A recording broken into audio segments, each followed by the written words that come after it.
Мен Бакаята районундагы Досманбет Батырбашев атындагы Чалбар мектеп гимназиясынын кыргыз тилчи жана адабиятчы мугалими болуп иштеп келатам. 22 жыл болду. Жалпы жонунан 26 жыл стажым бар. Анан эми ушул жалпы республикалык тестирлөө курсуна биринчи жолу келип атам. Ушул 26 жыл стаж менен биринчи жолу болуп атат.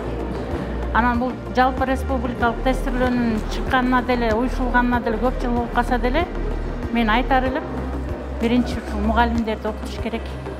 Окуучудан талап кылаардан мурун мугалимдерден талап кылыш керек да. Анткени биз баарын эле биле бербейбиз. Биз билбеген көп нерселер бар. Биз түшүнбөгөн нерселер бар. Анан ошон үчүн биринчи ошо окутуучуларды, мугалимдерди жолго салыш керек го. Анан азыр деле мынакей бүгүн башталып атат. Жарым күндүн ичинде талаш тартыштар деле пайда болуп атат да. Мындай болгондо болбой калат экен. Андай кылыш керек, мындай кылыш керек. Тест түзүүнүн өзүндө да катачылыктар болуп калат дейбиз. Анан ошонун баарын жолго сала турган бул окуу курсу да.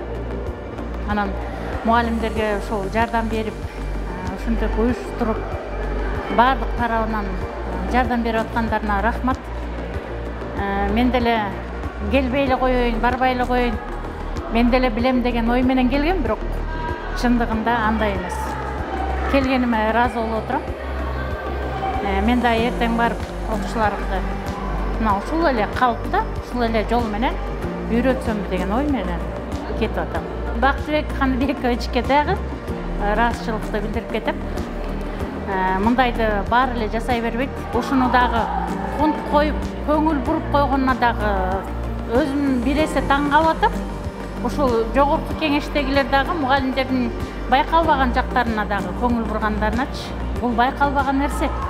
Мугалим десе эле баарын билет деген түшүнүктө да. Чындыгында баардык мугалимдер биле бербейт. Мен да изденем, мен да окуйм. Мен бирдей мамиле жасайм, бирдей карайм баардыгына, бирдей түшүндүрөм, бирдей талап коем. Баары бир окуучу өзүнүн кабыл алуусуна жараша кабыл алат. Деңгээлине жараша кабыл алат. Анан ошого жараша азаматсың, баары эле азамат, баарына азамат. Анан жыйынтыгында көрөт өзү.